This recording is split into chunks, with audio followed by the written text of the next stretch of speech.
بسم اللہ الرحمن الرحیم۔ سورہ حج کا رکوع نمبر 6 اور 17ویں پارے کا رکوع نمبر 14 اس کا ترجمہ ہو چکا تھا، جس کی تفسیر شروع کروں گا میں۔ اعوذ باللہ من الشیطان الرجیم، بسم اللہ الرحمن الرحیم۔ اذن للذین یقاتلون بانہم ظلموا، اجازت دی گئی ہے ان لوگوں کے لیے جن کے ساتھ قتال کیا گیا۔ کس چیز کی اجازت دی گئی؟ یعنی قتال ہی کی اجازت دی گئی۔ بانہم ظلموا، اس سبب سے کہ ان پہ ظلم کیا گیا ہے۔ اس سے پہلے رکوع میں اللہ تعالیٰ نے یہ وعدہ کیا تھا کہ اللہ تعالیٰ یدافع عن الذین آمنوا، جو ایمان والے لوگ ہیں ان کی مدد کرے گا۔ تو مدد کی صورت کیا ہوگی؟ اب اس کا بیان ہے۔ وہ صورت یہ ہوگی کہ جب مشرکین تم سے قتال کریں تو تم بھی جواب میں قتال کر سکتے ہو۔ شروع میں مسلمانوں کو اجازت نہیں تھی قتال کرنے کی۔ مکہ میں آپ کو پتہ ہے قرآن بار بار کہتا تھا کہ فاصبروا، صبر کرو، وما صبرک الا باللہ، اللہ سے مدد مانگو صبر کی، اور برائی کا جواب وجزاء ادفع باللتی ہی احسن، جب کوئی تم سے برا سلوک کرے تم جواب میں اچھا سلوک کرو۔ تو یہ حکام تھے۔ اس کے بعد اللہ نے اجازت دی کہ یہ اگر تم سے لڑتے ہیں تو تم بھی اب لڑو، اور پھر تیسرے نمبر پہ اللہ کا حکم آیا کہ یہ نہیں بھی لڑیں تو تم اب ان سے لڑو، یعنی تم اب جو ہے وہ دنیا میں دین کو غالب کرنے کے لیے جہاد کرو، قتال کرو۔ تو یہ اس کو کہتے ہیں تدریجن، یعنی اسٹیپ بائی اسٹیپ اسلامی حکام آئے۔ یہاں ایک اشکال ہوگا کہ اس سے پہلے کی جو آیات تھیں ان میں تو صلح حدیبیہ کا تذکرہ چل رہا تھا کہ عمرہ کرنے سے روک دیا گیا، تو اس پہ اللہ تعالیٰ نے بیت اللہ کی عظمت کو بیان کیا، حج کے حکام بیان کیے کہ یہ جو بقعہ مبارک ہے جس کو بیت اللہ کہا جاتا ہے یہ کیسی چیز ہے، کیا اس کے حکام ہیں، کیا فضیلت ہے۔ تو جبکہ لڑائی کی اجازت تو بدر میں مل چکی تھی، یہ تو حدیبیہ سے پہلے ہے۔ تو اس کا جواب یہ ہے کہ یہ آیتیں پہلے نازل ہوئی ہیں، جو اب آیتیں میں پڑھ رہا ہوں نا جہاد کی اجازت والی، اور حدیبیہ والی آیتیں بعد میں نازل ہوئی ہیں۔ تو ایسا ہوا ہے قرآن میں کہ جو آیتیں بعد میں نازل ہوئی ان کو پہلے لکھا گیا، جو پہلے نازل ہوئی ان کو بعد میں لکھا گیا۔ وجہ اس کی ہے کہ قرآن کو جو کتابی شکل میں جب لکھا گیا ہے، یعنی سورت کی جو آیتوں کی ترتیب دی گئی ہے وہ الگ ہے۔ اس میں حکمت کیا ہے؟ اس میں حکمت یہ ہے کہ اس میں بلاغت، جب ریٹن فارم میں ہم کسی چیز کو لے کر آتے ہیں اور قیامت تک کے لیے جب اس کو جس ترتیب سے پڑھا جائے گا، تو وہ پڑھنے کے لحاظ سے اللہ کا علم چونکہ کامل ہے، تو اللہ کے علم میں تقاضا کیا کہ پڑھنے کے لحاظ سے ترتیب الگ ہو اور نزول کے لحاظ سے ترتیب الگ ہو۔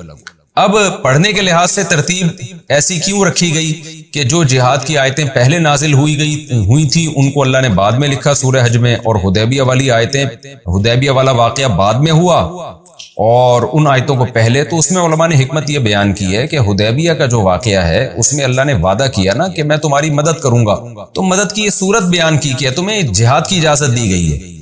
تو یہ اس لحاظ سے پچھلے والے واقعے سے اس کی مناسبت ہو گئی کہ جب اللہ تمہارا دفاع کرے گا نا تو سب کچھ اللہ خود نہیں کرے گا، تم سے کروائے گا، تمہیں لڑنا پڑے گا، تمہیں جوابی کارروائی کرنی پڑے گی۔ تو یہ تاکہ یہ ایک سیاق کے ساتھ، ایک نظم کے ساتھ اس قصے کا واقعہ، اس صلح حدیبیہ اور جہاد کی آیتوں کو آپس میں ربط پیدا ہو جائے۔ باقی نازل ہونے میں جو حکمت تھی وہ یہی حکمت تھی کہ پہلے نازل کی جائیں وہ آیتیں جن میں جہاد کی اجازت دی جا رہی ہے، تاکہ ان آیتوں کی بیس پہ صحابہ کرام لڑنے کے لیے تیار ہو جائیں۔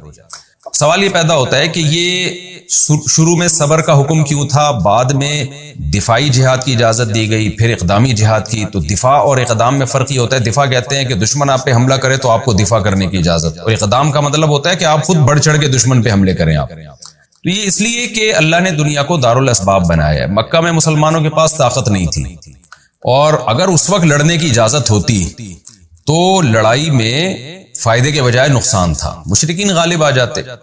مدینہ میں جانے کے بعد مسلمانوں کے پاس ایک ریاست آ گئی، کچھ رہی صحیح، کچھ تھوڑی سی طاقت آ گئی ان کے پاس، تو بھی اللہ نے اقدام کرنے کی اجازت نہیں دی کہ خود بڑھ چڑھ کے حملے کرو، ابھی اتنی پاور میں نہیں۔ ابھی صرف اتنا ہے کہ وہ حملہ کرتے ہیں تو تم نے بھی جواب میں تلوار چلانی ہے، تم نے ایسا نہیں کرنا کہ فرار اختیار کرنا ہے اور جوڑ کرنا ہے، نا، اینٹ کا جواب تم نے بھی پتھر سے دینے کی کوشش کرنا ہے۔ اور جب مضبوط ریاست قائم ہو گئی اور مسلمانوں کے پاس پاور آ گئی تو پھر قاتلوا الذین یلونکم من الکفار، جو سورہ توبہ کی آیتیں تھی کہ تمہارے قریبی ممالک ہیں ان سے لڑو، ان پہ اب چڑھائی کرو تم۔ تو یہ اللہ نے اس لیے حکام دیے چونکہ اسلام قیامت تک کے لیے آیا ہے نا، تو جو بھی جیسا زمانہ ہوگا مسلمان اس زمانے کے لحاظ سے آیتیں وہاں منطبق کریں گے۔ جہاں ہم کمزور ہوں گے، جہاں ہمیں یہ پتا ہے کہ ہم نے تھپڑ کا جواب اگر تھپڑ سے بھی دیا نا تو آگے سے 6 تھپڑ اور لگائے گا وہ، تو وہاں صبر۔ ایسے حالات بہت ساری جگہوں پہ دنیا میں ہیں کہ اگر وہاں مسلمان جوابی کاروائی شروع کر دیں تو رہی صحیح طاقت بھی جائے گی ان کی، جو تھوڑا بہت رہ گیا نا وہ بھی۔ اور بعض علاقے ایسے ہیں وہاں ان کو دفاع نہیں کیا تو رہی صحیح طاقت ختم ہو جائے گی۔ تو ہر زمانے کے لحاظ سے قرآن نے آیتوں کو نازل کیا تاکہ یہ دیکھ لو کہ تم دیکھو کہ تمہاری وہ پوزیشن ہے جو مکہ میں نبی کی تھی تو صرف صبر، تمہاری وہ پوزیشن ہے جو مدینہ کے ابتدائی دنوں میں تھی تو جوابی کاروائی کی اجازت ہے، اور اگر وہ پوزیشن ہے جو خلافت میں ایک مسلمانوں کی مضبوط خلافت ہوتی ہے تو پھر اقدامی جہاد کی بھی اجازت ہے۔ اس سے آپ یہ بھی اندازہ لگا سکتے ہیں کہ ہمارے ہاں جو کچھ سرپھرے قسم کے لوگ جو ہر جگہ بس لڑنے ہی کی بات کرتے ہیں وہ بھی غلط ہے، اور کچھ ایسے ہیں جنہوں نے جہاد ہی کا انکار کر دیا، جو لڑائی کی جہاں ضرورت ہے وہاں بھی کہتے ہیں نہیں لڑو، وہ بھی غلط ہے۔ تو یہ دونوں افراط و تفریط کا شکار ہیں۔ اچھا، ہمارے ہاں بہت سے ایک طبقہ ایسا ہے کہ جب ان کو کہا جاتا ہے کہ آپ کے پاس کچھ بھی نہیں ہے لڑنے کے لیے، نہ افرادی قوت ہے نہ طاقت ہے، تو آپ کیسے لڑو گے، کیوں لڑتے ہو، اس سے تو رہی صحیح طاقت بھی جائے گی۔ تو جواب میں کہتے ہیں کہ پھر کیا یوں ہی بیٹھے رہیں، پھر ہم کچھ بھی نہ کریں؟ یہ بہت غلط دلیل ہے۔ بھائی جو کر سکتے ہیں اسباب کی دنیا میں وہ کریں آپ، جب لڑنے کی پاور نہیں ہے تو یعنی اس کا یہ مطلب ہوا کہ ایک آدمی میں لڑنے کی طاقت نہیں ہے اور وہ یہ سوچ کے لڑ رہا ہے کہ پھر میں کچھ بھی نہ کروں، تو یہ کوئی دلیل نہیں ہوتی۔ دنیا میں بعض جگہیں ایسی ہیں جہاں مسلم ممالک، جہاں غیر مسلم ریاستیں ہیں، ان میں بغاوت مسلمانوں نے شروع کی ہے، جس کا نقصان یہ ہونے لگا ہے کہ وہ مسلمان انتہائی مینورٹی میں انتہائی کمزور ہیں، وہ طاقتیں بڑی مضبوط ہیں، انہوں نے بہت طاقت کے ساتھ مسلمانوں کو ایسا کچلا ہے کہ ایک ظلم کا ایک نہ ختم ہونے والا سلسلہ شروع کر دیا۔ جب وہاں کے مسلمانوں کو سمجھایا جاتا ہے بھائی تم معاہدہ کر کے آرام سے بیٹھو، مت لڑو، تو وہ کہتے ہیں کہ کیا ہم آرام سے بیٹھے رہیں، کیا ہم یہ شہداء کا خون جو ہے رائے گاں جانے دیں؟ تو نہ ہر جگہ جہاد ہوگا، نہ ہر جگہ صبر ہوگا۔ تو گراؤنڈ ریئلٹی کو دیکھ کر فیصلہ کیا جائے گا کہ اسباب کی دنیا میں آپ میں لڑنے کی طاقت اور فتح اور نصرت کی امید ہے تو ٹھیک ہے، نہیں ہے تو آپ آرام سے بیٹھیں۔ ہمیں نبی صلی اللہ علیہ وسلم کی سیرت اور قرآنی آیات سے یہی پتہ چلتا ہے۔ اُذِنَ لِلَّذِينَ يُقَاتَلُونَ بِأَنَّهُمْ ظُلِمُوا، تو ابتدائی مرحلے میں جو اس جہاد کی اجازت ملی تو اس کے بارے میں آیات کہ اجازت دی گئی ہے ان لوگوں کو جن کے ساتھ قتال کیا گیا، اس سبب سے اجازت دی گئی ان کو قتال کی کہ ان پر ظلم کیا گیا ہے۔ وَإِنَّ اللَّهَ عَلَى نَصْرِهِمْ لَقَدِيرٌ، اور اب تمہیں لڑنے کی اجازت دی جا رہی ہے تو اللہ تم سے وعدہ بھی کر رہا ہے کہ اللہ ان کی مدد پر قادر ہے۔ اب دیکھیں یہ بھی آیتیں، بعض لوگ کہتے ہیں ہم جتنے بھی تھوڑے ہوں کچھ بھی نہ ہو پھر بھی ہم لڑیں گے، بغاوتوں پہ آتے ہیں اور لڑتے ہیں پھر تو، اور کہتے ہیں کہ اللہ نے مدد کا وعدہ کیا ہے، تو اللہ نے ہر جگہ مدد کا وعدہ نہیں کیا ہے، وہاں مدد کا وعدہ کیا ہے جہاں آپ میں کسی نہ کسی درجے میں لڑنے کی طاقت ہو، کچھ طاقت کا کچھ نہ کچھ ریشو ہو۔ کتنا ریشو ہو اس کو سورہ توبہ میں سورہ انفال میں میں تفصیل سے ڈیٹیل سے بیان کر چکا ہوں کہ آدھی اور ڈبل کی کم سے کم یہ ریشو ہو، یعنی ان کی پاور آپ سے ڈبل ہو اور آپ کی کم سے کم اس کی نسبت آدھی ہو، تو یہ کم از کم درجہ ہے لڑائی کی اجازت کے لیے۔ وَإِنَّ اللَّهَ عَلَى نَصْرِهِمْ لَقَدِيرٌ، اللہ ان کی مدد پر قادر ہے۔ الَّذِينَ أُخْرِجُوا مِنْ دِيَارِهِمْ، یہ وہ لوگ ہیں جن کو ان کے گھروں سے نکالا گیا، صحابہ کرام کو لڑائی پر ابھارا جا رہا ہے کہ تم پر ظلم کیا، تمہیں تمہارے گھروں سے نکالا، بغیر حق، ناحق نکالا، إِلَّا أَن يَقُولُوا، صرف اس بات پہ کہ یہ لوگ یہ کہا کرتے تھے ربنا اللہ، ہمارا رب اللہ ہے۔ ایک نظریاتی اختلاف ہے ان کا، آپ ان کے مذہب کو فالو نہ کرتے تو ان کو بھی اپنے مذہب پہ چلنے دیتے جو توحید پرست لوگ ہیں، آپ کہتے ٹھیک ہے جی لکم دینکم ولی دین، تو یوں کہہ دیتے، لیکن نہیں، ایسا ظلم کیا کہ ان کو ان کے گھروں کے چھوڑنے پر مجبور کیا۔ آگے اللہ فرماتے ہیں کہ سوال پیدا ہوتا ہے یہ کیسا اللہ ہے جو اپنے بندوں کو تلوار اٹھانے کا حکم دے رہا ہے، اپنے بندوں کو لڑنے بھڑنے کی اجازت دے رہا ہے؟ اللہ تو امن والا ہے اور اسلام تو امن کا مذہب ہے۔ تو اللہ اس کا جواب دے رہے ہیں کہ اگر ہم اپنے بندوں کو تلوار اٹھانے کی اجازت نہ دیں تو مذہب مخالف لوگ تو بموں کا استعمال کر کے مذہب کا دنیا سے بالکل خاتمہ کر دیں، نیست و نابود کر دیں۔ یہ جو آج کل کے لبرل لوگ ہیں نا جو کہتے ہیں ہم سب مذہب کو ٹھیک سمجھتے ہیں، کوئی بھی کسی کو فالو کرے اور سب کو آزادی ہے، یہ ان کے منہ پر ایک سمجھتے ہیں کہ زوردار تماشا ہے کہ یہ براڈ مائنڈڈ صرف دیکھنے کی حد تک ہے، حقیقت میں ایسا نہیں۔ اللہ کہتے ہیں حقیقت میں کیا ہے، وَلَوْلَا دَفْعُ اللَّهِ النَّاسَ بَعْضَهُمْ بِبَعْضٍ، اگر اللہ لوگوں کو بعض کے ذریعے دفع کرنے کی اجازت نہ دیتا، یعنی اللہ اگر یہ اجازت نہ دیتا نا پچھلی امتوں میں بھی اور آج بھی، کہ ہمیشہ سے اللہ نے پیغمبروں کو اجازت دی ہے کہ بھئی کوئی تم پہ تلوار چلائے گا تو تم بھی تلوار چلاؤ گے جواب میں، خاص مواقع پر صبر کا جو حکم آیا تھا وہ خاص موقع کے لیے تھا کہ تلوار ہی نہیں ہے، جیسے موسیٰ علیہ السلام کو نہیں حکم ہوا کہ فرعون کے خلاف تلوار اٹھائیں، اس لیے کہ جو قوم اپنے بچوں کو قتل ہونے سے نہیں بچا سک رہی وہ حکومت کے خلاف تلوار کہاں سے اٹھائے گی، تو وہ ایک عارضے کی وجہ سے تھا، ورنہ اصول اور ضابطہ یہی ہے کہ جو تم پہ اس طرح سے ظلم کر رہا ہے تم نے دفاع کرنا ہے۔ اللہ اگر دفاع کی اجازت نہ دیتا اور لوگوں کے ذریعے دفاع نہ کرتا تو نتیجہ کیا نکلتا؟ لہدم الصوامع، جو صومعہ ہے راہبوں کی عبادت گاہیں ہیں وہ بھی تباہ کر دیے جاتی، یعنی دنیا میں کسی بھی شکل میں اللہ کا نام لینے والا کوئی بچتا ہی نہیں، چاہے وہ یہودی عیسائی ہی کیوں نہ ہو، چاہے وہ مسلم ہی کیوں نہ ہو، تو کسی بھی شکل میں خدا کا نام لینے والے لوگ محفوظ ہی نہ رہتے۔ لبرل لوگ، ملحد لوگ خدا کے نام اور اس کا تذکرہ دنیا سے مٹا دیتے۔ یہ تو اللہ نے مذہبی لوگوں کو لڑنے کی اجازت دی ہے، جس کی وجہ سے کچھ نہ کچھ کسی نہ کسی شکل میں خدا کا نام زندہ ہے، اور وہ جگہ زندہ ہے جہاں خدا کا نام لیا جاتا ہے، اللہ کا نام لیا جاتا ہے۔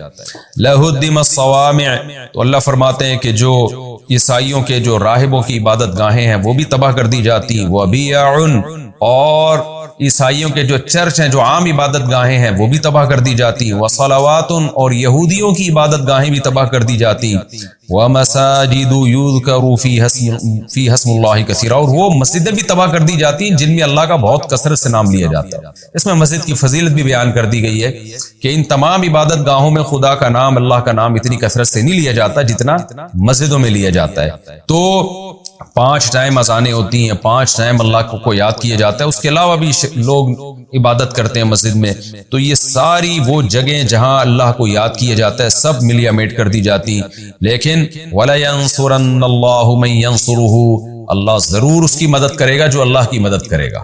اللہ نے اپنے دین کی مدد کو اپنی مدد قرار دے دیا ہے، یہ اللہ کو اپنے دین سے محبت اتنی ہے، تو جو اللہ کی مدد کرے گا اللہ بھی اس کی مدد کرے گا۔ کیا مطلب؟ جو اللہ کے نام کو زندہ رکھنے کی کوشش میں لڑے گا اللہ بھی اس کی مدد کرے گا۔ تو جیسے کہ اللہ نے کرتا رہا ہے، اللہ کتنی سیکولر قوتوں نے کتنی کوشش کی ہے مذہب کو دبانے کی، اللہ کے نام کو مٹانے کی، کتنے زور لگائے ہیں۔ رشیا کو دیکھ لینا، کیا کچھ ظلم نہیں کیا تھا اس نے، ایسے جو سیکولر قوتیں ہیں انہوں نے یہ کچھ کیا ہے کہ جنازہ نکالا گیا ہے باقاعدہ ایک فیک بنا کے کہ ہم نے اللہ کا جنازہ، معاذ اللہ خدا کا جنازہ نکال دیا، ہم کیا کچھ نہیں کیا، لیکن اللہ کہتے ہیں جو اللہ کی مدد کے لیے اٹھے گا اللہ بھی اٹھے گا اس کی مدد کے لیے، اور لوگ اٹھتے رہے، لہذا اللہ کا نام آج بھی باقی ہے۔ ان اللہ لقوی عزیز، کیونکہ اللہ طاقتور ہے اور ہر ایک پر غالب ہے۔ الذین ان مکناہم فی الارض، اللہ کہتے ہیں ہم کیوں تلوار اٹھانے کا حکم دیتے ہیں؟ اس لیے کہ ہم جن لوگوں کو تلوار اٹھانے کا حکم دیتے ہیں نا وہ زمین میں یہ چیزیں نافذ کرتے ہیں، اور جو کہتے ہیں نا اسلام تلوار سے پھیلا ہے اور اس مذہب کو تلوار کا استعمال نہیں کرنا چاہیے، یہودیوں نے جو ماضی میں تلوار چلائی، جب یہودی مذہب برحق تھا وہ تلوار بھی غلط تھی، اور عیسائیوں نے جو جہاد کیا اپنے دور میں وہ بھی غلط تھا، اور مسلمانوں نے جو جہاد کیا وہ بھی غلط تھا۔ تو اللہ کہتے ہیں کہ ہم جن کو تلوار چلانے کا حکم دے رہے ہیں نا وہ اگر تلوار نہ چلائیں تو جو سیکولر قوتیں تلوار چلا کے دنیا میں پھیلائیں گی وہ زنا، بدکاری، سودی نظام اور عبادت گاہوں کو ستیہ ناس کر دیں گے، وہ لوگ یہ کریں گے۔ تو تلوار تو چلے گی، یعنی طاقت اور قوت کا استعمال تو ہر دور میں ہوتا رہا ہے، یہ ہو نہیں سکتا کہ قوت استعمال نہ ہو، آپ نہیں کریں گے باطل کر لے گا، اور باطل کر کے کیا کرے گا؟ جس کا پہلی آیات میں ذکر کہ وہ اللہ کے نام کو دنیا سے ختم کر دے گا، جیسے کہ آج ہو رہا ہے نا، سیکولر قوتوں میں اللہ کے نام کی تو کوئی ویلیو ہی نہیں، بہت زیادہ وہ براڈ مائنڈڈ بن کے انہوں نے اس کی اجازت دے دی، ٹھیک ہے بھی نجی محفلوں میں کوئی اللہ کو یاد کرنا چاہے، مسجد جانا چاہے، مندر جانا چاہے، نہیں بھی جانا چاہے اس کی مرضی، زنا کے اڈے بھی کھول دیے، مسجدیں بھی کھول دی، بہت زیادہ جو لبرل ملک ہے انہوں نے یہ کام کیا، ورنہ ماضی میں تو زیادہ تر سیکولر قوتیں بالکل مذہب کا گلا گھونٹتی رہی، اور پھر انہوں نے کیا بے حیائی کو طاقت کے زور سے دنیا میں نافذ کیا ہے۔ تو اللہ کہتے ہیں کہ ہم جن لوگوں کو تلوار چلانے کا حکم دے رہے ہیں نا اس کی برکت سے ہوگا کیا، وہ برکت کیا ہے؟ الذین ان مکناہم فی الارض، یہ وہ لوگ ہیں جب ہم ان کو زمین میں حکومت دیتے ہیں، اقاموا الصلاۃ، یہ نمازوں کو قائم کرتے ہیں، یعنی اللہ کی یاد ہوتی ہے زمین پہ، خدا کو یاد کیا جاتا ہے، اور ظاہر ہے جب اللہ کو یاد کیا جائے گا تو دنیا میں خیر اور برکت ہوگی، لوگ ایک دوسرے کے بھی حقوق ادا کریں گے۔ آپ اللہ کو بیچ سے نکال دیں گے تو والدین کے لیے اولڈ ہاؤس بنیں گے، پھر رشتہ داریاں ٹوٹیں گی جیسے کہ ٹوٹ رہی ہیں، تو زمین میں اللہ کی یاد کے لیے یہ نمازوں کے نظام کو قائم کریں گے، وآتوا الزکاۃ، زکاتیں دیں گے، یعنی حقوق العباد بھی حقوق اللہ بھی، یعنی لوگوں میں لوگوں کے ساتھ خیر خواہی کا بھی جذبہ پیدا ہوگا اللہ کو راضی کرنے کے لیے. یہ ایک سائن ہے، اشارہ ہے. یعنی اللہ کے حقوق بھی زندہ ہوں گے اور مخلوق کے حقوق بھی زندہ ہوں گے. آج نہ اللہ کے حقوق زندہ ہو رہے ہیں نہ مخلوق کے حقوق ہو رہے ہیں. وَأَمَرُوا بِالْمَعْرُوفِ، فرمایا نیکی کا حکم دیں گے، کیونکہ ریاستی سطح پہ امر کہتے ہیں آرڈر کو. ابھی ہم نیکی کے لیے واعظ و نصیحت تو کر سکتے ہیں، کوئی چلے ٹھیک ہے، نہیں چلے نہیں، لیکن جب ریاست قائم ہوگی تو اللہ کہتے ہیں پھر نیکی کا آرڈر دیا جائے گا. اچھے کام گورنمنٹ کے آرڈر پہ ہوں گے باقاعدہ. شراب پہ پابندیاں لگیں گی، وَنَهُ عَنِ الْمُنکَر، برائیوں سے روکیں گے. یہ نہیں کمانا روکیں گے. آرڈر اللیگل ہے، آپ کو اس کی پرمیشن نہیں ہے. زنا کی پرمیشن نہیں ہوگی، نماز چھوڑنے کی پرمیشن نہیں ہوگی، سود کی پرمیشن نہیں ہوگی، گورنمنٹ لیول پہ خیر نافذ ہوگی. تو اللہ کہتے ہیں نہیں، امر بالمعروف، اچھائی کا حکم دیا جائے گا اور برائی سے لوگوں کو روکا جائے گا. اس سے صاف پتہ چلتا ہے کہ ریاست کے بارے میں جو کہا جاتا ہے نا کہ وہ لوگوں کو نیکی کی ترغیب دے سکتی ہے، زبردستی نیکی نہیں کرا سکتی، یہ بالکل غلط ہے. اسلامی ریاستوں میں ہمیشہ سے جو اسلام میں فرائض اور واجبات ہیں، مستحبات پہ تو کوئی زور نہیں لگا سکتا، لیکن جو فرائض واجبات ہیں وہ اسلامی ریاست مسلمانوں پہ وہ طاقت کے زور سے ان کو مجبور کرے گی کہ آپ یہ کام کریں. سعودی عرب میں آپ کو معلوم ہے ایک طویل عرصے تک یہ قانون رہا ہے کہ آپ کو نماز کے وقت میں دکان کھولنے کی اجازت نہیں تھی اگر آپ مسلم ہیں. ہاں غیر مسلم ہے تو اس کے لیے تو اسلام نے کہا ہے کہ لا اکراہ فی الدین، دین میں زبردستی نہیں. لیکن مسلم اگر کوئی ہوگا تو اس کو رمضان کا روزہ چھوڑنے کی اجازت نہیں ہوگی، اس کو نماز چھوڑنے کی اجازت نہیں ہوگی، ایک عورت کو بے پردہ گھومنے کی اجازت نہیں ہوگی، فحاشی کی اجازت نہیں ہوگی، یہ سب شراب پینے کی اجازت نہیں ہوگی. شراب پہ کوڑے لگیں گے. تو جو آج لبرل قسم کے اسکالر آ گئے ہیں اور وہ کہتے ہیں کہ ریاست زبردستی نہیں کر سکتی، یہ بالکل غلط ہے. تو جو اسلام لائے گا ریاست اس پہ زبردستی کرے گی. نبی کے دور میں تو زکوٰۃ بھی زبردستی وصول کی جاتی تھی. تو یہ اللہ تعالیٰ نے قرآن مجید میں بتایا. تو اس سے ظاہر ہے کتنی خیر پھیلے گی سوسائٹی میں. آگے اللہ فرماتے ہیں وَلِلَّهِ عَاقِبَةُ الْأُمُورِ، اور تمام امور کا انجام اللہ کے ہاتھ میں. کیا مطلب؟ وقتی طور پر اگر اہل اسلام کو شکست ہوئی، آزمائشیں آئیں جیسے احد میں ہو گئی، یا وقتی طور پر نقصان ہوا، تو انجام تمہارا ہی اچھا ہوگا اگر تم صحیح سمت میں چلنا شروع ہو گئے. آگے اللہ فرماتے ہیں وَإِن يُكَذِّبُوكَ، اے نبی اس کے بعد بھی اگر یہ آپ کا انکار کرتے ہیں تو آپ تسلی رکھیے. فَقَدْ كَذَّبَتْ قَبْلَهُمْ قَوْمُ نُوحٍ، آپ سے پہلے نوح علیہ السلام کی قوم نے بھی جھٹلایا. وَعَادٌ، قوم عاد نے بھی جھٹلایا. وَثَمُودُ، اور ثمود کی قوم نے بھی جھٹلایا. وَقَوْمُ ابراہیم، ابراہیم کی قوم نے بھی جھٹلایا. وَقَوْمُ لُوطٍ، لوط علیہ السلام کی قوم نے بھی جھٹلایا. وَأَصْحَابُ مدین، مدین والوں نے بھی جھٹلایا. وَكُذِّبَ موسیٰ، موسیٰ کو بھی جھٹلایا گیا. دیکھیں یہاں اللہ نے یہ نہیں کہا کہ قوم موسیٰ، موسیٰ کی قوم نے بھی جھٹلایا، کیونکہ تمام پیغمبروں کی قوموں نے جھٹلایا، موسیٰ کی قوم بنی اسرائیل نے نہیں جھٹلایا. اس لیے اللہ نے یہ نہیں کہا وَقَوْمُ موسیٰ، بلکہ کہا وَكُذِّبَ موسیٰ، موسیٰ کو بھی جھٹلایا گیا. کس نے جھٹلایا؟ قوم کا ذکر نہیں کیا بلکہ جھٹلایا گیا، یعنی فرعونیوں کی طرف سے آپ کو جھٹلایا گیا. فَأَمْلَيْتُ لِلْكَافِرِينَ، پس میں نے کافروں کو مہلت دی تھی، کبھی بھی فوراً عذاب نہیں آیا. تو یہ جو اللہ فتح نصرت کے وعدے کر رہا ہے نا، تو کافر کہہ رہے ہیں اچھا بھی فوراً ہمیں شکست ہو جائے، تو ہوگی شکست تمہیں، بالآخر اسلام ہی غالب آئے گا. ثُمَّ أَخَذْتُهُمْ، اللہ کہتے ہیں میں نے شروع میں سب کو مہلت دی ہے، پھر میں نے ان کو پکڑا ہے. فَكَيْفَ كَانَ نَكِيرٌ، تو دیکھو میری پکڑ کیسی ہوئی، دیکھو کیسا میں نے قوموں کو تباہ و برباد کیا ہے. فَكَأَيٍّ مِّن قَرْيَةٍ، پس کتنی ہی بستیاں ایسی ہیں، أَهْلَكْنَاهَا، جن کو ہم نے ہلاک کر دیا. قوم عاد اور قوم سمود اور قوم لوط کے کھنڈرات سے تو تم گزرتے ہو.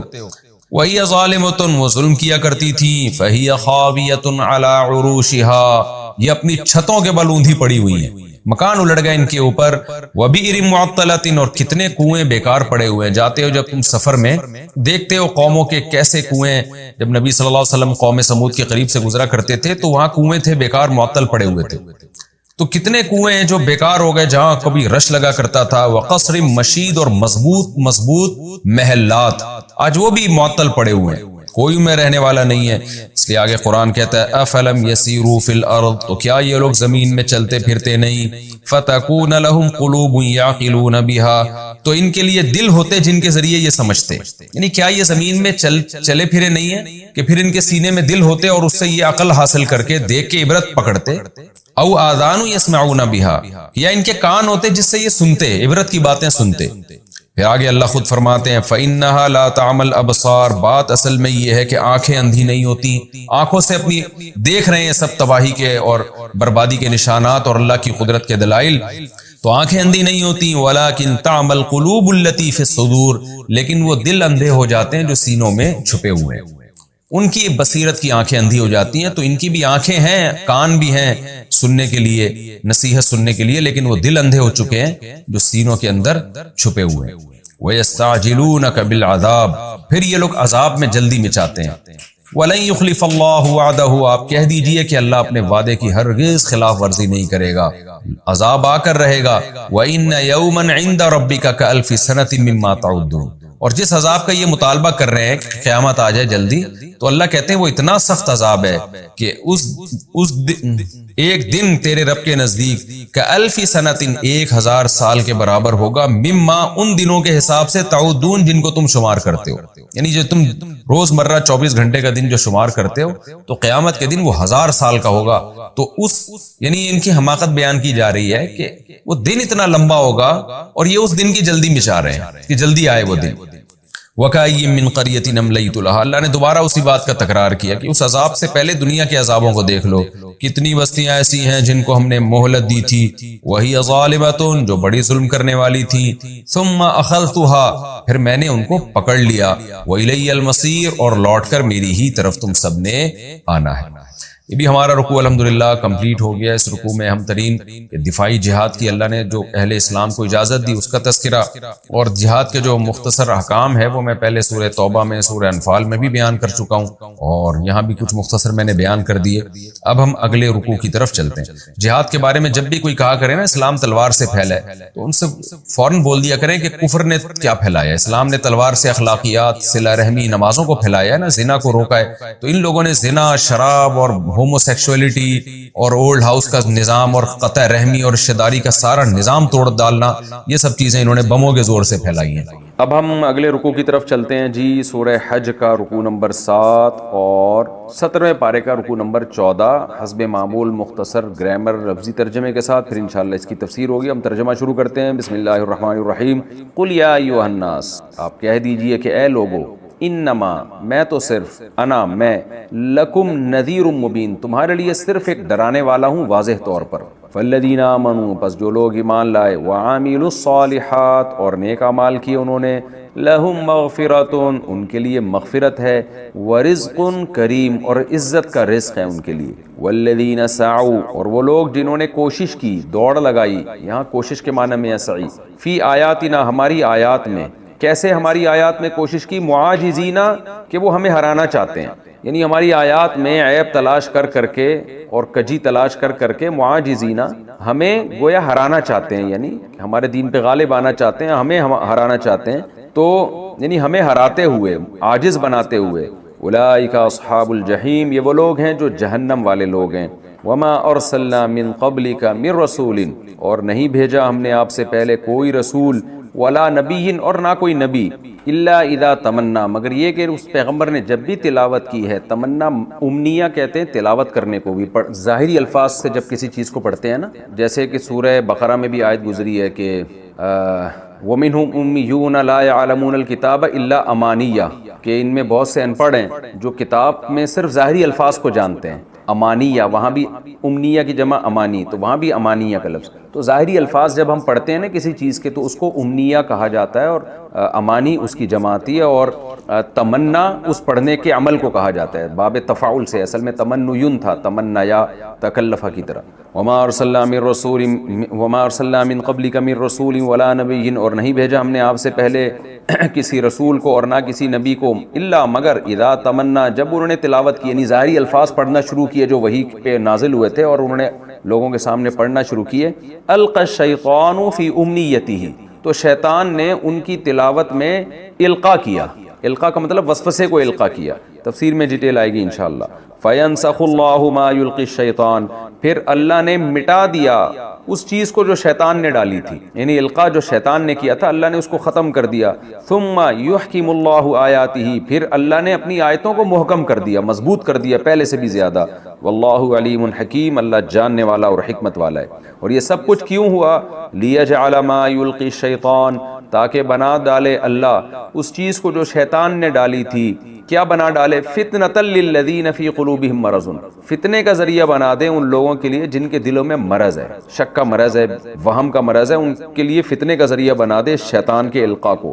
والقاسیۃ قلوبہم، اسی طرح ان لوگوں کے لیے بھی فتنے کا ذریعہ بنا دے القاسیۃ قلوبہم، جن کے دل سخت ہو چکے ہیں، یعنی ہدایت قبول کرنے سے. قسا یقسو کا معنی ہوتا ہے سخت ہونا، قسوہ قلبی کہا جاتا ہے نا گاڑی اردو میں، کہ دل کی سختی. وَإِنَّ الظَّالِمِينَ، اور بے شک ظالمین لوگ، لفی شقاق بعید، شقاق مخالفت کو کہتے ہیں، ایسی مخالفت میں ہیں بعید جو حق سے بہت دور ہے، یعنی دور کی مخالفت میں پڑے ہوئے ہیں. وَلِيَعْلَمَ الَّذِينَ أُوتُوا الْعِلْمَ، اور اس لیے بھی یہ سب کچھ ہوتا ہے، یعنی جب نبی تلاوت کرتے ہیں تو شیطان القاء کرتا ہے، وسوسے القاء کرتا ہے. کیوں؟ وَلِيَعْلَمَ الَّذِينَ أُوتُوا الْعِلْمَ، تاکہ جان لیں وہ لوگ جن کو علم ہے، جن کو علم دیا گیا ہے، أَنَّهُ الْحَقُّ مِن رَبِّكَ، کہ یہ سب کچھ حق ہے رب کی طرف سے. تفسیر میں انشاءاللہ اس کی ڈیٹیل آئے گی. فَيُؤْمِنُوا بِهِ، پھر وہ ایمان لائیں اس کے اوپر. یعنی یہ سب کچھ ہم اس لیے کرتے ہیں، شیطان کا القاء، پھر اللہ کی طرف سے اس القاء کو ختم کرنا، یہ سارا پروسیس اس لیے ہوتا ہے کہ ظالمین لوگوں کے لیے یہ چیز فتنے کا ذریعہ بنے، اور جن کو علم دیا گیا ہے ان کو اور یقین ہو جائے کہ واقعی یہ اللہ کی طرف سے برحق آیتیں ہیں، تاکہ وہ اس پر مزید ایمان لے آئیں. فَتُخْبِتَ لَهُ قُلُوبُهُمْ، پھر ان کے دل اس کے لیے بالکل جھک جائیں اور ان کے ایمان میں ترقی ہو جائے. وَإِنَّ اللَّهَ، اور بے شک اللہ تعالیٰ، لَهَادِ الَّذِينَ آمَنُوا، لام تاکید کے لیے، ہادی کا معنی ہدایت دینے والا، اللہ رہنمائی کرنے والا ہے ایمان والوں کی، إِلَىٰ صِرَاطٍ مستقیم، سیدھے راستے کی طرف. وَلَا يَزَالُ الَّذِينَ كَفَرُوا، لا یزالو کئی بار آ چکا ہے، کنٹینیو کسی کام میں رہنا، اس کو لا یزالو کہا جاتا ہے. اور کنٹینیو مستقل رہیں گے کافر لوگ، فی مریۃ منہ، اس قرآن کی طرف سے شک میں، حتی تأتیہم الساعۃ بغتۃ، یہاں تک کہ آ جائے ان کے پاس قیامت اچانک. او یاتیہم، یا آ جائے عذاب یوم عقیم، بانجھ دن کا عذاب. بانجھ کہتے ہیں اس عورت کو نا جس کے بچہ نہ ہو، تو بانجھ ہر اس چیز کو بھی کہا جاتا ہے جس میں خیر نہ ہو، یعنی خیر سے محروم دن، یعنی قیامت کا دن جو کافروں کے لیے خیر سے محروم ہوگا. جب تک وہ نہیں آ جاتا یا اچانک قیامت نہیں آ جاتی، یہ لوگ شک میں ہی رہیں گے. الملک یومئذ للہ، بادشاہت جس دن ایسا ہوگا، یومئذ یعنی جس دن قیامت قائم ہوگی، بادشاہت اللہ ہی کے لیے ہوگی. یحکم بینہم، وہ اللہ ان سب کے درمیان فیصلہ کرے گا. فالذین آمنوا وعملوا الصالحات، پس جو لوگ ایمان لائے اور نیک اعمال کیے، فی جنات النعیم، وہ بہشت کے باغات میں ہوں گے. والذین کفروا، اور جو لوگ کافر ہوئے، وکذبوا بآیاتنا، اور انہوں نے ہماری آیات کو جھٹلایا، فاولئک لہم عذاب مہین، پس یہ وہ لوگ ہوں گے جن کے لیے رسوا کرنے والا عذاب. مہین اہانت سے، توہین، مہین توہین اہانت، یہ ایک ہی جیسے الفاظ ہیں، ایک ہی ان کا جو مادہ ہے اصل وہ ایک ہی، تو رسوا کرنے والا ان کے لیے عذاب ہوگا. یہ ہمارا رکوع ترجمہ ہو گیا اس کا. ہم تفسیر کی طرف چلتے ہیں، یعنی سورہ حج کا رکوع نمبر 7 اور 14، اس کا کی تفسیر کی طرف چلتے ہیں ہم. پچھلے رکوع میں اللہ تعالیٰ نے جہاد کی اجازت دی، پھر گویا جو اسلام دشمن لوگ ہیں ان کو اللہ نے ڈرایا کہ غلبہ اسلام ہی کا ہوگا اور اللہ کا عذاب آئے گا. تو اسی مضمون کی تکمیل ہے اس رکوع میں. اللہ نے اپنے نبی صلی اللہ علیہ وسلم سے فرمایا کہ آپ ان کو صاف طور پر بتا دیں کہ میں تمہیں اللہ کے عذاب سے ڈرانے کے لیے آیا ہوں. تمہاری مرضی ایمان لاؤ نہ لاؤ، لیکن یہ ایک حقیقت ہے کہ اللہ کا عذاب تم پر آ کر رہے گا. نیک لوگوں کو جنت اور بروں کو جہنم کی آگ کا مزہ چکھنا پڑے گا. قل یا ایھا الناس، اے نبی آپ کہہ دیجئے اے لوگو. یہ بھی بڑی فضیلت والی آیت ہے کہ ساری دنیا کے سارے انسانوں کو نبی کے ذریعے خطاب کیا گیا ہے. نبی صلی اللہ علیہ وسلم نے فرمایا نا، اللہ نے مجھے 7 باتوں میں پچھلے پیغمبروں پر فضیلت دی ہے.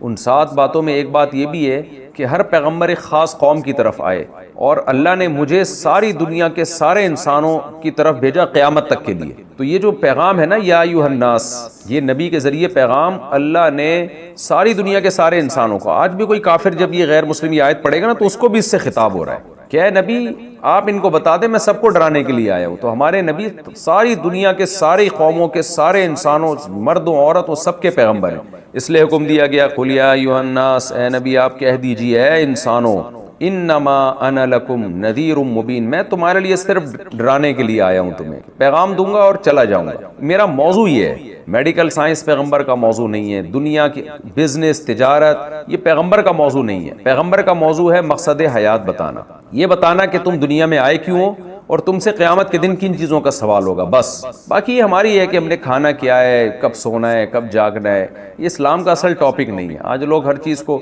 طب نبوی سے جوڑ دیتے ہیں، پوری میڈیکل سائنس کی بنیادیں حکیموں نے کھڑی کر دی ہیں طب نبوی پر، یہ بالکل غلط ہے۔ تو نبی کی پوزیشن کیا ہے؟ وہ ہے انسانوں کو یہ بتانا کہ آخرت میں تم سے کن چیزوں کا سوال ہوگا۔ تو اے نبی ان سے کہہ دیجئے کہ اے لوگو انما انا لکم نذیر مبین، میں تمہارے لیے صرف ڈرانے کے لیے ہوں۔ فالذین آمنوا، تو اب کیا ہوگا؟ جو ایمان لائیں گے، وعاملوا الصالحات، اور نیک اعمال کریں گے، یعنی دو چیزوں پر نجات موقوف ہے۔ ان دو چیزوں پہ پورے نہیں اترو گے تو پھر جہنم کی آگ ہے۔ وہ کیا ہے؟ ایمان۔ اپنا نظریہ درست کر لو خدا کے بارے میں، آسمانی کتابوں کے بارے میں، پیغمبر کے بارے میں، جس کو اصطلاح میں ایمان کہا جاتا ہے۔ ایک خدا کے وجود کے قائل ہو، توحید کے قائل ہو، پیغمبروں کو مانو تاکہ میسنجر آف گاڈ، جو خدا کے میسنجر تھے، ان کی تعلیمات کو فالو کرو، اور اعمال کو بھی درست کرو اپنے۔ تو فالذین آمنوا وعملوا الصالحات، جو ایمان لائیں گے، نیک اعمال کریں گے، لہم مغفرۃ، ان کے لیے مغفرت ہے۔ کیا مطلب؟ ان سے کچھ کوتاہیاں ہو بھی گئیں، اللہ معاف کرے گا۔ ورزق کریم، اور عزت کا رزق ہے ان کے لیے۔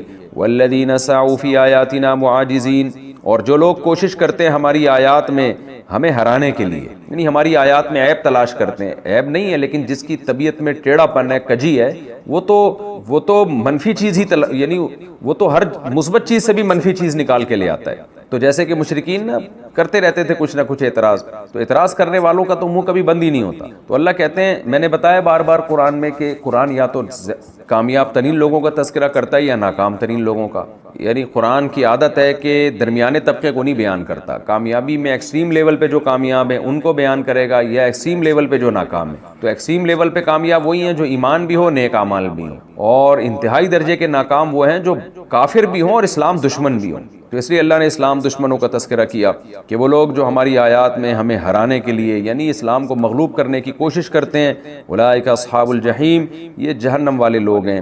اب وہ کیا کیسے کرتے ہیں؟ آگے اللہ نے فرمایا وما ارسلنا من قبلک من رسول ولا نبی۔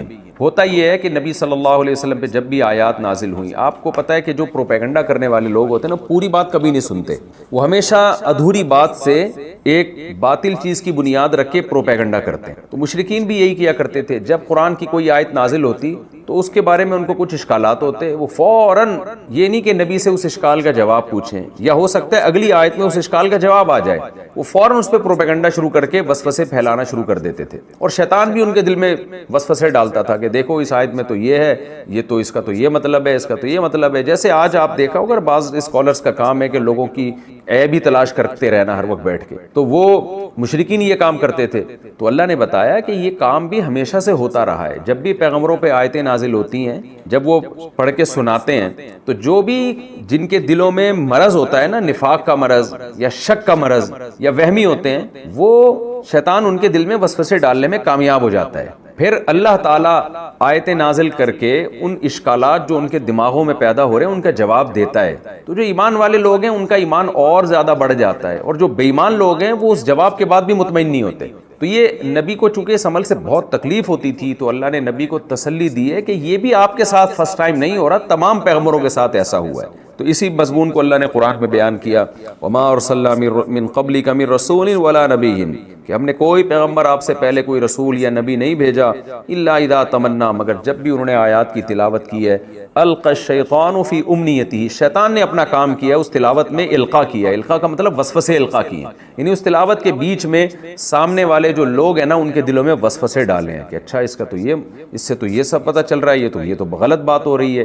جیسے کہ آپ جب کوئی اسپیچ کر رہے ہوتے ہیں تو جو نیوٹرل ہو کے بیٹھتے ہیں نا، وہ آپ کی تقریر سے ان کو فائدہ ہوتا ہے، لیکن جو بغض لے کے بیٹھیں گے تو وہ ہر چیز میں کیڑے نکالتے رہیں گے۔ مجھے یاد ہے مسجد نبوی میں ایک عالم کا درس ہو رہا تھا، بڑا اچھا درس ہو رہا تھا، 2-4 لوگ شرارتی بیٹھے ہوئے، وہ کیا بات کر رہے، وہ بار بار کہہ رہے دیکھو انہوں نے جو نبی صلی اللہ علیہ وسلم کا نام لیا ہے نا، یہ بے احترامی سے نام لیا ہے، یہ اکرام نہیں کیا، تو یہ گستاخ رسول ہے۔ 2-4 بندے بیٹھ کے نا مسلسل یہی تبصرہ کیے جا رہے۔ میں سوچ رہا کہ یہ پوری تقریر میں نا ان کو بس کہیں درود شریف، وہ بیچارے مولانا صاحب درود شریف زبان سے ادا کرنا بھول گئے، یا کوئی لفظ ایسا بول دیا جو بہت اعلیٰ معیار کے احترام کے خلاف تھا، تو اس کو پکڑ کے بیٹھ رہے ہیں اور وہ پوری تقریر کو نہیں سن رہے. تو ایسے فسادی لوگ ہر جگہ ہوتے ہیں. ڈاکٹر ذاکر نائک کی جیسے ایک مثال ہے نا، انہوں نے ایک دفعہ اردو میں، وہ بہت زیادہ ماہر نہیں ہے، انہوں نے کہہ دیا کہ نبی صلی اللہ علیہ وسلم پر پتہ نہیں کیا لفظ کہہ دیے تھے، موت واقع ہوئی تھی یا کیا، تو اس کو لوگوں نے اچھال لیا کہ دیکھو یہ تو گستاخ رسول ہے، تو جس کو نبی کی عظمت ہی جس کے دل میں نہ ہو وہ دین کا کیا کام کرے گا. تو یہ فسادی ہر دور میں ہوتے ہیں. تو قرآن میں بھی ایسے ہی کیا کرتے تھے. نبی صلی اللہ علیہ وسلم جب آیتیں پڑھ کے مشرکین کو سناتے تو وہ نیگیٹو سوچنا شروع کر دیتے. تو اللہ کہتے ہیں یہ شیطان ان کے دلوں میں القاء کرتا ہے، اور پھر اللہ اس شیطان کے وسوسوں کو دور کرنے کے لیے اپنی آیات کو محکم کرتا ہے. ان اشکالات کا جواب یا تو وحی کے ذریعے نازل کر دیتا ہے، یا پیغمبر خود ان اشکالات کا جواب دے دیتے ہیں. تو جس کو ایمان والوں کا ایمان اور بڑھ جاتا ہے، اور جن کے دل میں فساد ہے وہ پھر بھی مطمئن نہیں ہوتے. تو اسی مضمون کو اللہ نے بیان کیا کہ ہم نے جس پیغمبر کو بھی بھیجا، اذا تمنا، جب انہوں نے تلاوت کی ہے، القى الشیطان فی امنیتہ، شیطان نے ان کی تلاوت میں خلل ڈالا ہے، فینسخ یعنی وسوسے ڈالے لوگوں کے دلوں میں، فینسخ اللہ ما یلقی الشیطان، شیطان جو پھر وسوسے ڈالتا ہے اللہ اس کو منسوخ کا معنی ازالہ کر دیتا ہے، یعنی ان آیات، ان اشکالات کا جواب دے کے جو ان کے دلوں میں پیدا ہو رہے ہیں. ثم یحکم اللہ آیاتہ، پھر اللہ اپنی آیات کو مضبوط کر دیتا ہے. یعنی پہلے بھی مضبوط تھی اور زیادہ مضبوط کس چیز سے؟ وسوسوں سے اور ہر طرح کے اشکالات سے. واللہ علیم حکیم، اللہ علم والا اور حکمت والا ہے. تو یہ ہوتا کیوں؟ اللہ شیطان کو وسوسے ڈالنا دیتا کیوں ہے؟ تو اس کا اللہ نے جواب دیا کہ یہ علام عاقبت کے لیے، یعنی جس کا نتیجہ یہ نکلتا ہے، لیجعل ما یلقی الشیطان، تاکہ اللہ بنا ڈالے اس چیز کو جو شیطان القاء کر رہا ہے، فتنۃ للذین فی قلوبہم مرض، ان کے لیے فتنہ بناتے جن کے دلوں میں پہلے ہی بیماری ہے. اچھا ہے وہ نہ لائیں ایمان، وہ وسوسوں میں ہی پڑے رہیں اور ان کے جرم میں اضافہ ہو. والقاسیۃ قلوبہم، اور جن کے دل سخت ہیں، نصیحت قبول ہی نہیں کرنی، تو ان کے لیے یہ چیز اور فتنے کا ذریعہ بنتی ہے. وَإِنَّ الظَّالِمِينَ لَفِي شِقَاقٍ بَعِيدٍ، اور یہ ظالم لوگ بڑی دور کی مخالفت میں پڑے ہوئے ہیں، یعنی جو حق سے بہت دور ہے. جو اتنی ہی مخالفت میں پڑا ہوا اس کی سمجھ میں بات کہاں آتی ہے. وَلِيَعْلَمَ الَّذِينَ أُوتُوا الْعِلْمَ، اور تاکہ جان لیں وہ لوگ جن کو علم دیا گیا ہے، کتابوں کا علم ہے، جن کو پتہ ہے کہ بھئی یہ وسوسے تو ہر دور میں ہوتے رہے ہیں، ان کو اور یقین ہو جائے، یعنی اشکال اور اس کا جب جواب اللہ کی طرف سے نازل ہوگا تو ان کو اور یقین ہو جائے، انہ الحق من ربک، کہ اے محمد صلی اللہ علیہ وسلم یہ برحق ہے تیرے رب کی طرف سے ہے. فیؤمنوا بہ، وہ اور زیادہ اس پر ایمان لے آئیں، کیونکہ ایمان تو پہلے بھی تھا، وہ اور ایمان لے آئیں. فتخبت لہ قلوبہم، اور ان آیتوں کے لیے ان کے دل بالکل جھک جائیں اور اطمینان ہو جائے ان کو کہ یہ واقعی اللہ کا کلام ہے، کہ کچھ تھوڑا سا وسوسہ پیدا ہوا تھا، اللہ نے اس کا بھی ہمیں جواب دے دیا. آگے اللہ فرماتے ہیں وَإِنَّ اللَّهَ لَهَادِ الَّذِينَ آمَنُوا إِلَىٰ صِرَاطٍ مُسْتَقِيمٍ، اور اللہ اہل ایمان کو اسی طرح سیدھے راستے کی طرف ہدایت کرتا ہے کہ ان کا ایمان روز بروز بڑھتا ہے. وَلَا يَزَالُ الَّذِينَ كَفَرُوا فِي مِرْيَةٍ مِّنْهُ، اور رہے یہ کافر لوگ تو یہ ہمیشہ اس قرآن کی طرف سے شک میں ہی پڑے رہیں گے. تو ان کی پرواہ نہ کریں، ان کے وسوسوں کا جواب نازل ہو جائے گا پھر بھی یہ پڑے رہیں گے. حتیٰ تأتیہم الساعۃ بغتۃ، یہاں تک کہ ان پر اچانک قیامت آئے گی. او یاتیہم عذاب یوم عقیم، یا ایک بانج دن کا عذاب ان پر آ جائے گا. بانج دن جو خیر سے محروم، وہ والا عذاب ان پر آئے گا جیسے پچھلی امتوں پر آیا. الملک یومئذ للہ، جس دن وہ عذاب آئے گا نا، ان قیامت قائم ہوگی، تو اللہ کہتے ہیں آج کے دن بادشاہی صرف اللہ کے لیے ہوگی، ظاہری طور پہ جو بادشاہی ہے. یحکم بینہم، پھر اللہ ان کے درمیان فیصلہ کرے گا. فالذین آمنوا وعملوا الصالحات فی جنات النعیم، جو ایمان لائے، نیک اعمال کیے، وہ بہشت کے نعمت کے باغات میں ہوں گے.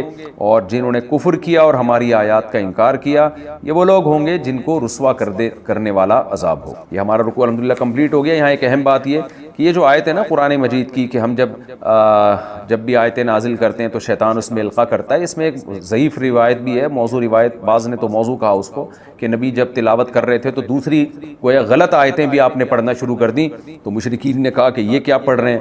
پھر اس پہ قرآن نے اس آیتوں کو منسوخ کیا. وہ تلک الغرالی قل علا، اس طرح کی آیات، وہ بالکل صحیح روایت نہیں ہے وہ، اور بہت بڑے بڑے محدثین نے اس کا انکار کیا ہے. وہ من گھڑت واقعہ ہے. اللہ تعالیٰ میں سمجھنے کی عمل کی توفیق عطا فرمائے. اگلے ایپیسوڈ میں انشاءاللہ میں سورہ حج کا رکوع نمبر 8 اور 17ویں پارے کا رکوع نمبر 15 شروع کروں گا. وما علینا الا البلاغ.